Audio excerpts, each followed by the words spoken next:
The Holocene has ended. What we do now and in the next few years will profoundly affect the next few thousand years. The only conditions modern humans have ever known so far are changing, and changing fast. Nothing stays the same on this planet. Everything changes. The Earth is going into one of these jumps, and you don't know what is going to be on the other side of those jumps. The Earth is always jumping.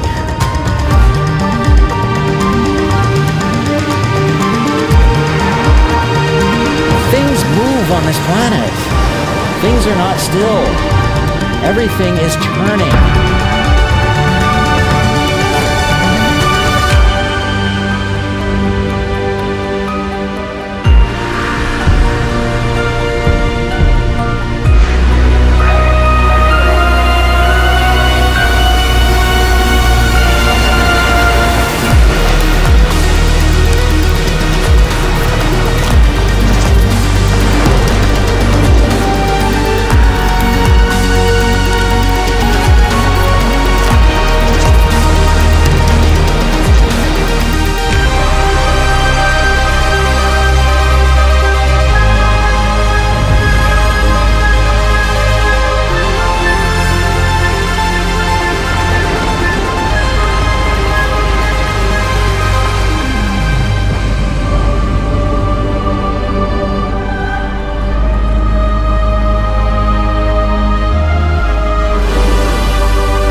As it begins to run out of fuel, the sun won't simply fade away to nothing. Its core will collapse, and the extra heat this generates will cause its outer layers to expand.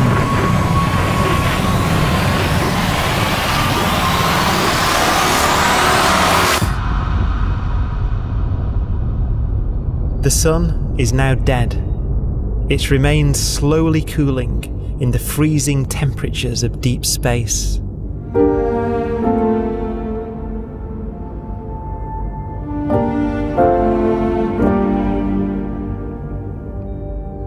The fate of the sun is the same as for all stars. One day they must all eventually die, and the cosmos will be plunged into eternal night.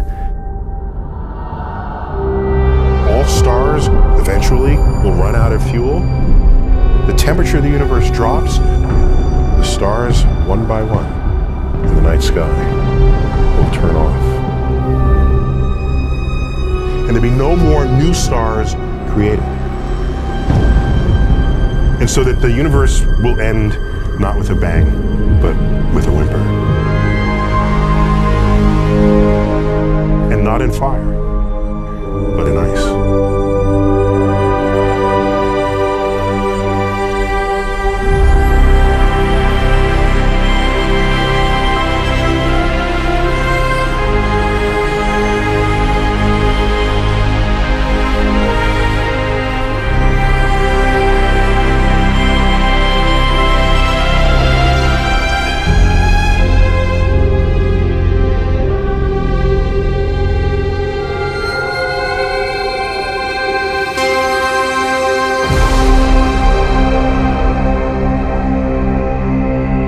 With no fuel left to burn, a white dwarf's faint glow comes from the last residual heat from its extinguished furnace.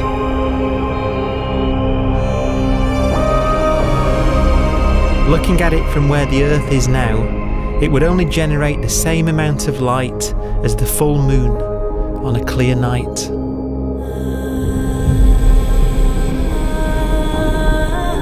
The faint glow of white dwarfs will provide the only illumination in a dark and empty void littered with dead stars and black holes.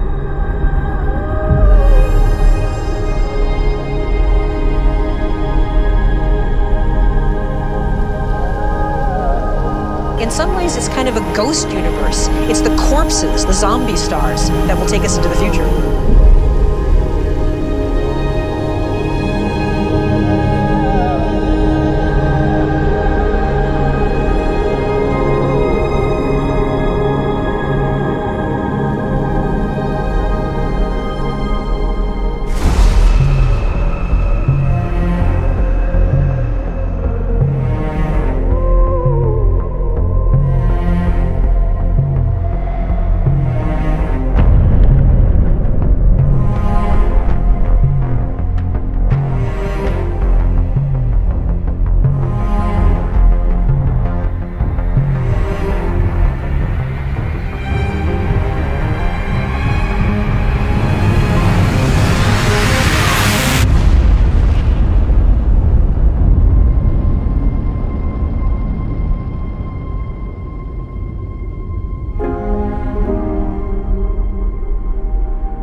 A black dwarf will be the final fate of those last stars.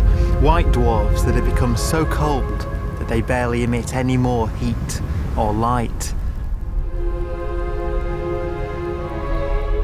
Black dwarfs are dark, dense, decaying balls of degenerate matter. Little more than the ashes of stars. Their constituent atoms are so severely crushed that black dwarfs are 1,000,000 times denser than our sun.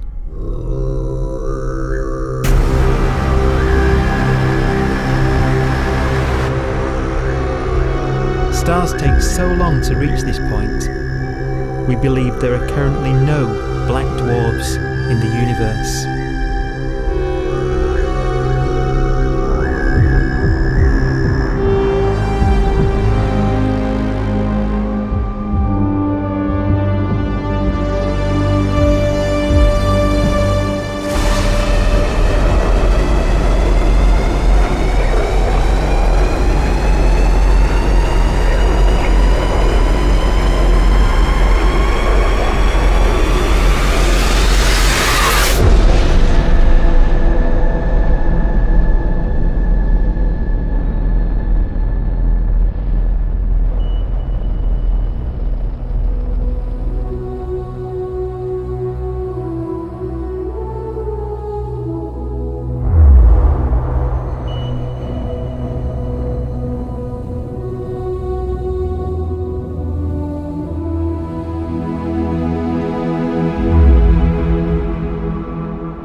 We have a pace of life that's based on really the energy available to us now.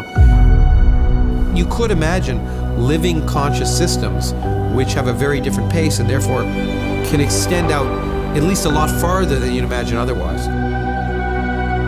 You could have a living system where if it had a thought every 10 trillion years, that would seem normal. Even if our life dies out, one could imagine at some time arbitrarily far in the future, a fluctuation occurs which allows intelligent life to exist again for a little while. So you might have islands in time of intelligence.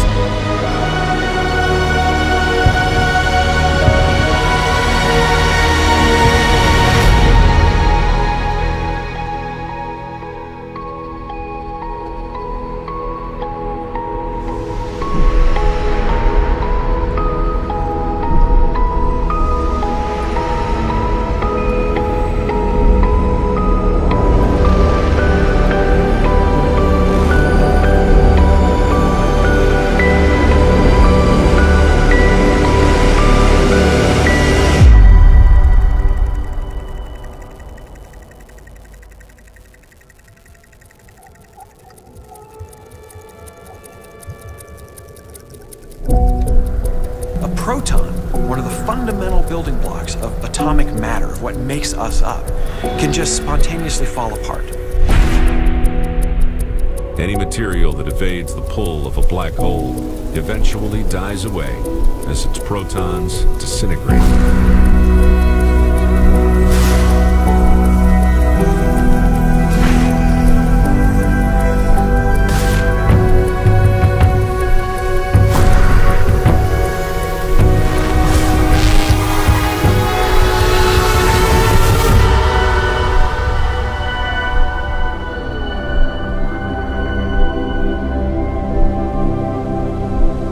The matter inside black dwarfs, the last matter in the universe, will eventually evaporate away and be carried off into the void as radiation, leaving absolutely nothing behind.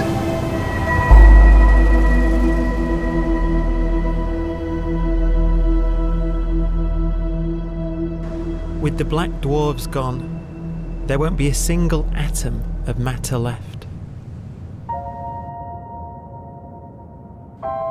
All that will remain of our once rich cosmos will be particles of light and black holes.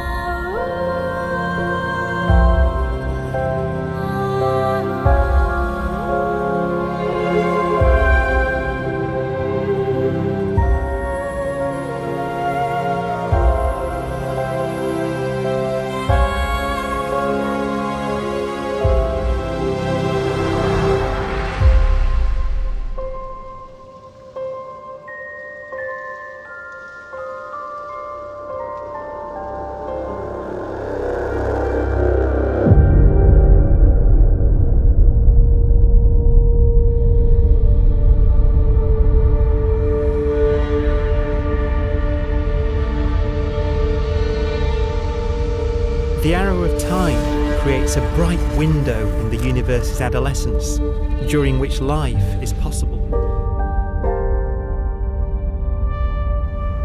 But it's a window that doesn't stay open for long. As a fraction of the lifespan of the universe, as measured from its beginning to the evaporation of the last black hole, life, as we know it, is only possible for 1,000th of a billion billion billionth billion billion billionth billion billion billionth of a percent.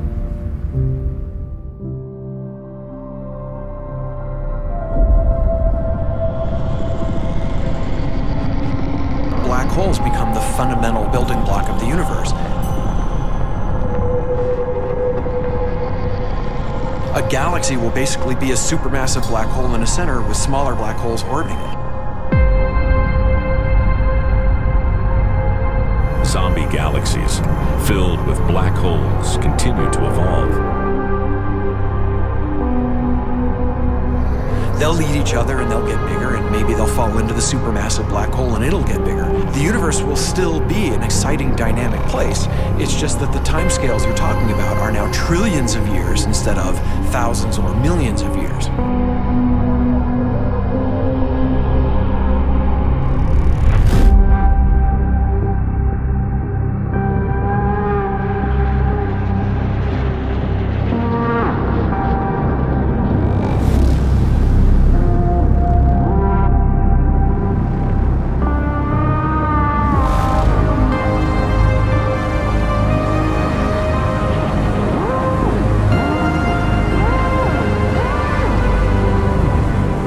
Black holes can bang on space-time like mallets on a drum.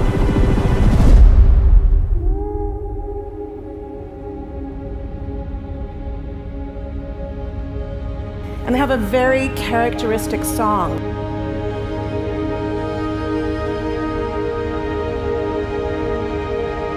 Imagine two black holes that have lived a long life together. At the end of their lives, they're going around each other, crossing thousands of kilometers in a fraction of a second.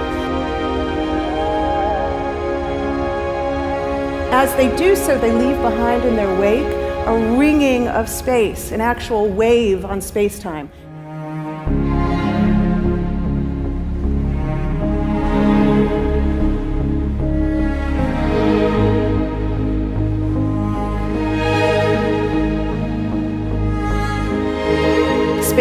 squeezes and stretches as it emanates out from these black holes banging on the universe. Those are the gravitational waves. They are literally the sounds of space ringing. And they will travel out from these black holes at the speed of light as they ring down and coalesce to one spinning, quiet black hole.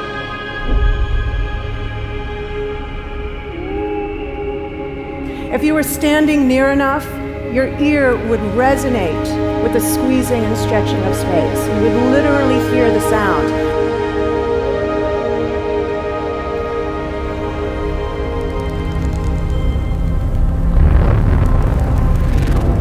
Imagine a lighter black hole falling into a very heavy black hole. The sound you're hearing is a light black hole banging on space each time it gets close.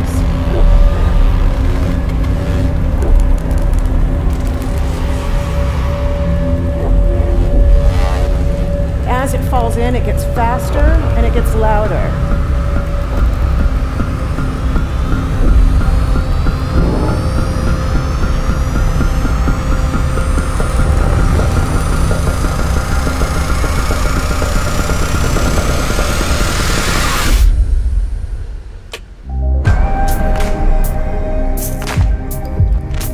Scientists used to think black holes were immortal, but even these will one day die. Now we're talking about timescales of unimaginable length, quadrillions of years into the future. On that timescale, even the black holes begin to evaporate.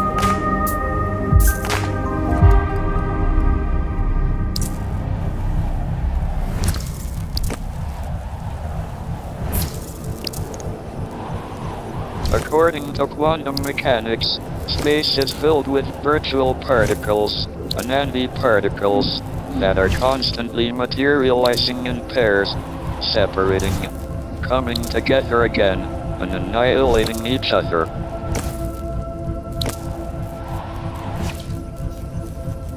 In the presence of a black hole, one member of a pair of virtual particles may fall into the hole, leaving the other member without a partner with which to annihilate. The forsaken particle appears to be radiation emitted by the black hole.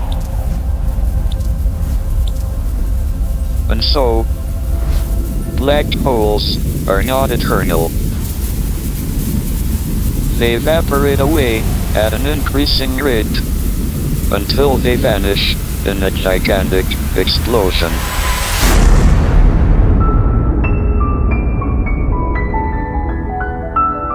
Quantum mechanics has allowed particles and radiation to escape from the ultimate prison, a black hole.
Philosophers and poets have asked the question, will the world end in fire or ice?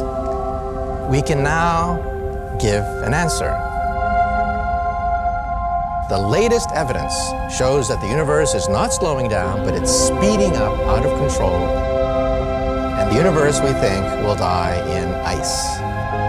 Trillions upon trillions of years from now.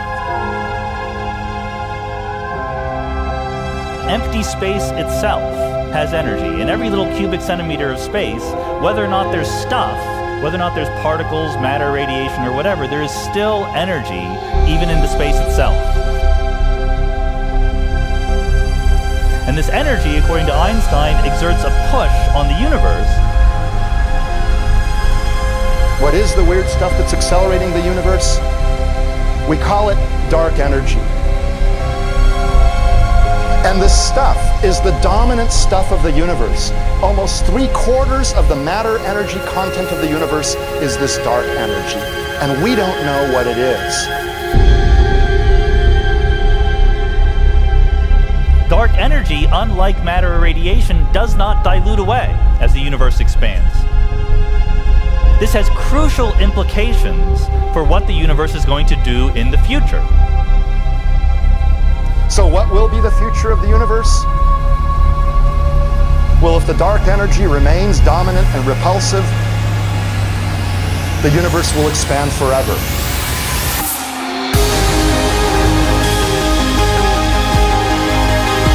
Faster and faster and faster with time. A runaway universe. 70% of the energy of the universe resides in empty space, and we don't understand why. But we do know what will happen. If that energy continues to be there, the universe will become cold and dark and empty. That's the future as it might be. We don't know because we don't yet understand the nature of dark energy. Until we do, we won't know the future. We won't even understand our own origins, and that's why we want to know and study this subject.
Forecast does seem to be for an ever colder, ever emptier universe.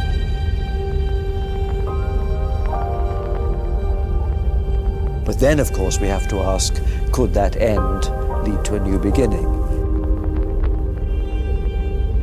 And there are ideas whereby what actually is the end of our universe could in some sense be linked to the beginning of a new one.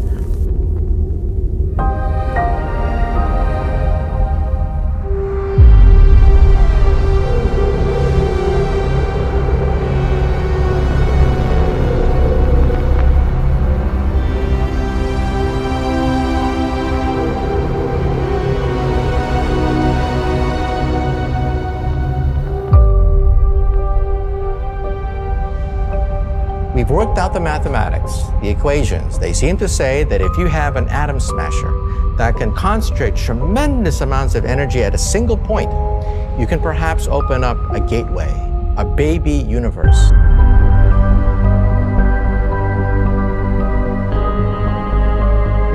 Facing the death of everything there is, this perhaps is their only possibility of escape. And this also raises a very intriguing possibility, sheer speculation of course, that perhaps any universe that has intelligent life in it will create baby universes, will create lifeboats, and proliferate child universes. So an evolution may take among universes in the multiverse. Survival of the fittest may take place. So those universes which do not have intelligent life are infertile. They have no children. But Those universes that have mild temperatures, stars like us, would create civilizations that could open up child universes, and they would then proliferate.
After an unimaginable length of time, even the black holes will have evaporated and the universe will be nothing but a sea of photons gradually tending towards the same temperature as the expansion of the universe cools them towards absolute zero.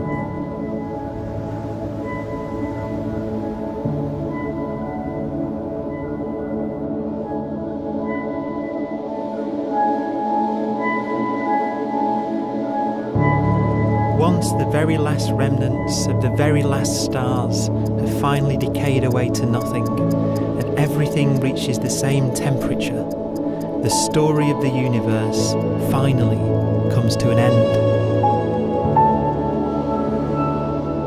For the first time in its life, the universe will be permanent and unchanging. Entropy finally stops increasing because the cosmos cannot get any more disordered. Nothing happens, and it keeps not happening forever.